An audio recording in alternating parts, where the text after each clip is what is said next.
Almost 50 years ago.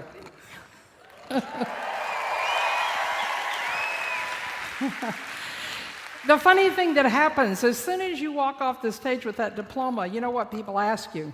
What are you going to do with the rest of your life? And I proudly said, change the world. And of course, immediately, the look comes back. What does that mean?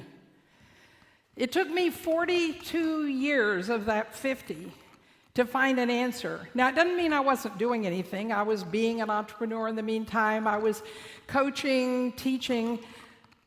But it was until I was with my mother for the last month before she died that I actually found an answer. She said, tell me Granddaddy's stories. Now, Granddaddy was my granddaddy, and he was part Mohawk.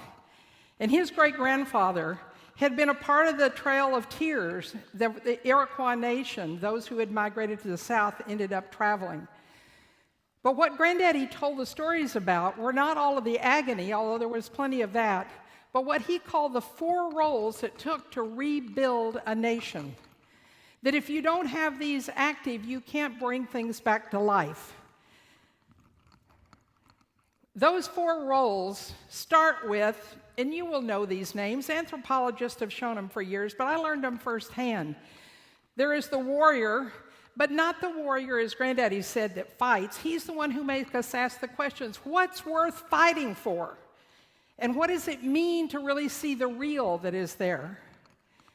The second role, he said, was really important, and it became very important in Oklahoma in rebuilding a Mohawk and even an Iroquois nation, was the clown.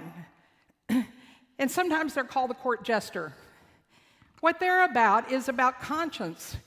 They call into question that which we have rent asunder and cannot see the connections in anymore. And he said if we hadn't had that, we couldn't have rebuilt a nation.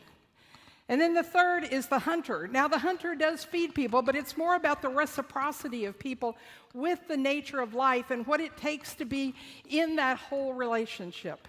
And the fourth is the head man, or I say head woman, who is really thinking about the future and thinking about the governance and how you have that work. Now, you know, as I was sitting and telling my mother these stories, it suddenly dawned on me, I don't know why it took so long, that the entrepreneurs who were making a huge difference, those who were my clients, my students, my colleagues, were living out those timeless archetypes. And I started telling Mother about these archetypes, about these people who were making a huge difference. The warrior, actually, I renamed the realization entrepreneur because they were more about reality. They could see things that none of the rest of us could see. And I could tell you how Steve Jobs fills that role, but I'd rather tell you about Sarah Slaughter. Sarah Slaughter is a PhD civil engineer who wanted green building to happen. She was one day, and it was being constantly delayed, and the policies and the agreements with unions were not happening. And one day she was on the 86th floor of a building in Boston, and she's watching an iron worker way out on a steel beam.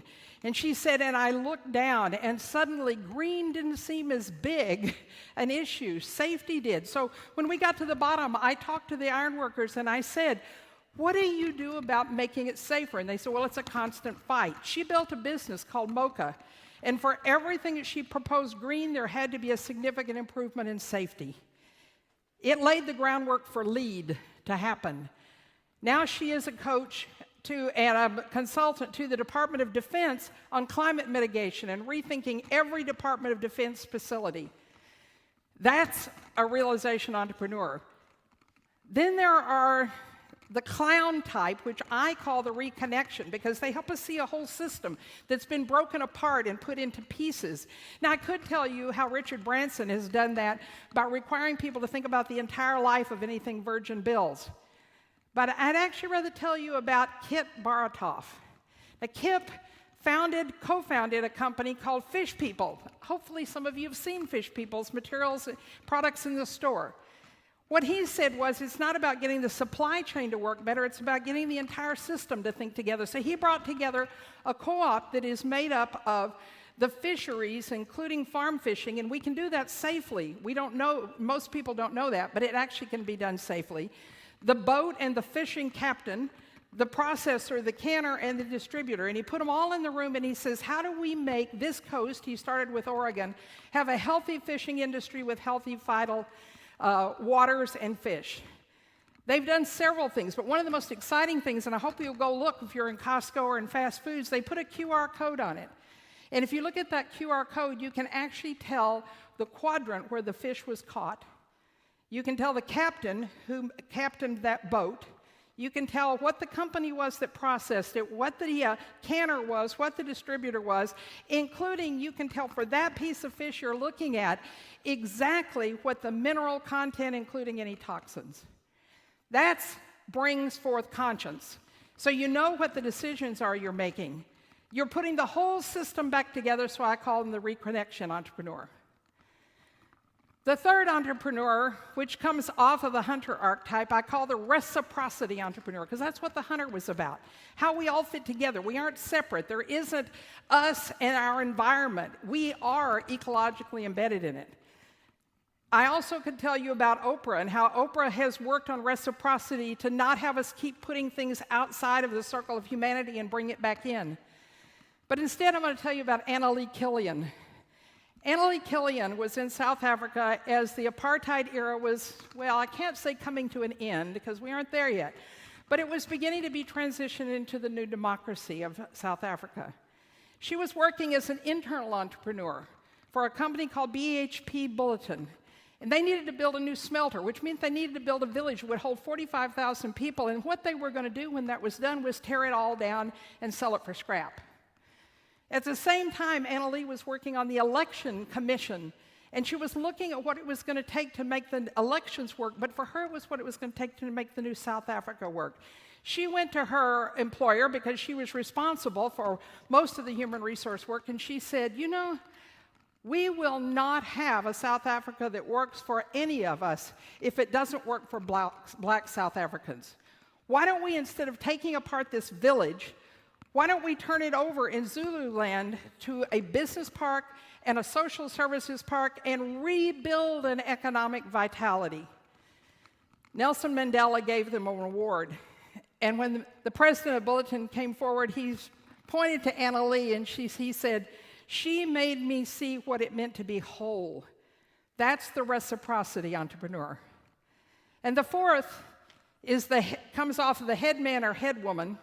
And I could tell you how Larry Page has worked on that and how it was related to going public in a particular way and making sure everyone really owns their own labor. But instead, I'm going to tell you about Jay Gilbert. Jay is one of the people who founded an organization, a very successful businessman, called B-Lab.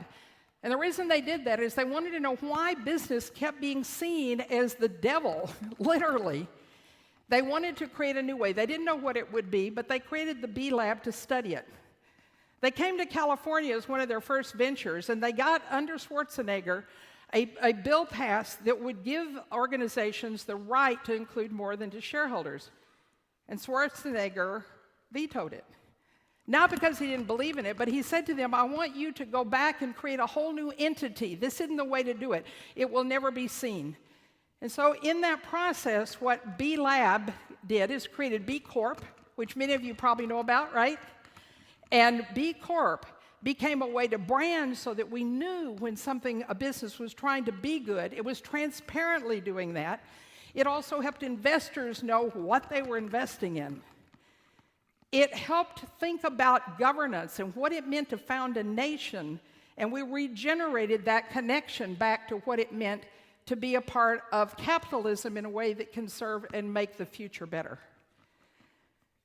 As I was completing these stories to my mother, she said, you know, you can answer that question now. My mother's 89 years old. It had been a long time since I graduated, and I thought, what question? She said, what it means to change the world. And I nodded. She said, well, better late than never. My mother was a clown to the end. What I want to invite you to do, I don't know whether this framework serves for you, but it's become very meaningful for me as a way to engage. So I invite you to consider, if you're one of those people who a long time ago, now, or in the future wants to change the world, think about these 4 arenas. Do I want to change industries by a whole new reality being brought into existence and connecting us with values? And can I go after a whole industry? That's part of changing the world. Can I bring back together whole systems that have been rent asunder into supply chains and value chains as though they were not related? And I could bring conscience to the way it is that I do business, or the way I do a not-for-profit. Do I want to bring back the sense of reciprocity, where we understand that we're all a part of a whole, and it's about changing cultural paradigms and actually what we believe to be true? Or do you want to help reconnect us to how governance works when it's whole and complete? To me, those are now what I understand as criteria that if I say, I'm working on changing the world, I'm working on one or more of those. And if you do, please come tell me your story. I love to tell stories. Thank you.